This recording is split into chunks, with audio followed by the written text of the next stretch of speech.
Okay. Hello everybody, welcome to try school. ఈ వీడియోలో మనం నెక్స్ట్ టాపిక్ అయితే డిస్కస్ చేద్దాం. సో నెక్స్ట్ టాపిక్ వచ్చేటప్పటికి కాన్స్టెంట్స్. పైథాన్లో కాన్స్టెంట్స్ ఎట్లా వాడతాము, కాన్స్టెంట్స్ మనం ఎలా యూజ్ చేస్తాం ప్రోగ్రామింగ్లో, అదంతా కూడా చూద్దాం. ఓకే. సో నేను అలవాట్లో పొరపాటు ప్రోగ్రామింగ్లో చూద్దామని చెప్పాను, కానీ ఒక విషయం కూడా నేను మీకు చెప్పాలి, తర్వాత నేను మీకు చెప్తాను. ఓకే. సో కాన్స్టెంట్స్, ఫస్ట్లీ మీకు కాన్స్టెంట్స్ అనేటువంటి ఆ హెడ్డింగ్ లోనే అర్థమైపోతుంది దట్ కాన్స్టెంట్ అంటే ఏంటి. సింపుల్ గా చెప్పాలంటే అంటే కాన్స్టెంట్ గా ఉన్నటువంటి వాటిని ఉంటుంది కాన్స్టెంట్ అంటాం, అంతే కదా. రైట్. ఫర్ ఎగ్జాంపుల్ మ్యాథ్స్ లో మనకి పై వాల్యూ ఉంది, 3.14 ఇస్ ఫిక్స్డ్, దాన్ని ఎవరు మార్చలేరు. సో అట్లా ఇంకా చాలా పై వాల్యూస్ ఉన్నాయి, సైన్ వాల్యూస్, కొసైన్ వాల్యూస్, ఇవన్నీ కూడా కాన్స్టెంట్ అన్నమాట.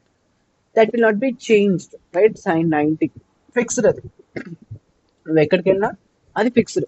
సో అలాగా కాన్స్టెంట్ వాల్యూస్ ఇంకా ప్రోగ్రామింగ్లో యూస్ చేయొచ్చు. మనం ఎట్లా వాడతామంటే సిలో కాన్స్టెంట్ కీవర్డ్ యూస్ చేసి డిఫైన్ చేస్తాం.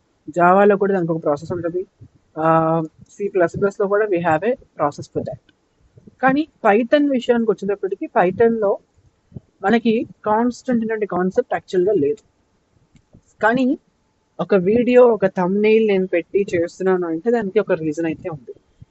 మిమ్మల్ని మీరు ఇంటర్వ్యూకి కానీ, లేకపోతే కంపెనీస్కి ఎంసీక్యూస్ కానీ, లేకపోతే మీ ల్యాబ్లో ఎక్స్టర్నల్కి కానీ అడిగేటువంటి వాళ్ళు మంచి ఫైర్ మీద ఉంటే కనుక, ఫైర్ మీద ఉన్నప్పుడు ఖచ్చితంగా ఇలాంటి క్వశ్చన్స్ అంటే యాక్చువల్లీ పైథాన్ చదివే వాళ్ళు ఎవరు కాన్సెప్ట్ గురించి చదవరు. But I think we're the one who are studying about constants in Python.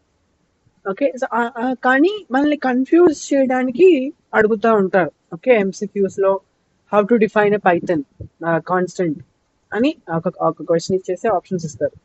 లేకపోతే మీకు హెచ్ఆర్ రౌండ్ అయితే ఇంకా మీకు అంతే సంగతులు. అది అడిగారంటే అయ్యో కాన్సెప్ట్ నేను చదవలేదే, ఒక స్ట్రెస్కి వెళ్ళిపోతాం మనం. ఓకే. సో దానికోసం అని చెప్పేసి మీకు ఒక చిన్న క్లారిటీ ఇద్దామని చెప్పేసి ఒక షార్ట్ వీడియో అయితే ఇది. ఓకే. జస్ట్ ఒక 3-4 minutes వస్తుంది అంతే, అంతకుమించి ఎక్కువ రాదు. Just okay, watch.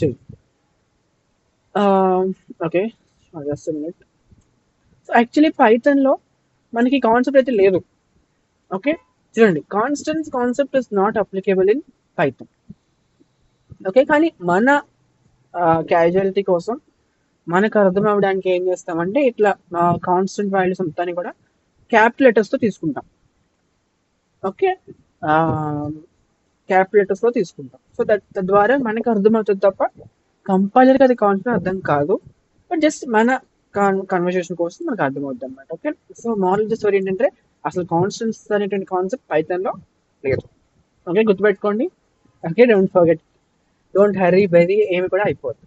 సో ఇలా మనం ఒక వేరియబుల్కి కంప్లీట్గా అప్పర్ కేస్ ఇచ్చి తీసుకున్నామంటే దాని వాల్యూ చేంజ్ అవ్వదు అని కాదు, దాని వాల్యూ కాన్స్టెంట్ అని మనకు అర్థం అవడానికి మనం తీసుకుంటున్నాం. ఓకే. దాని వాల్యూ తర్వాత మనం చేంజ్ చేసుకోవచ్చు. ఓకే, ఇట్స్ స్మాల్ టాపిక్ ఇది. సో నెక్స్ట్ వీడియోలో మనం ఆపరేటర్ స్టార్ట్ చేద్దాం. Very most interesting and very most exciting అన్నమాట. ఓకే.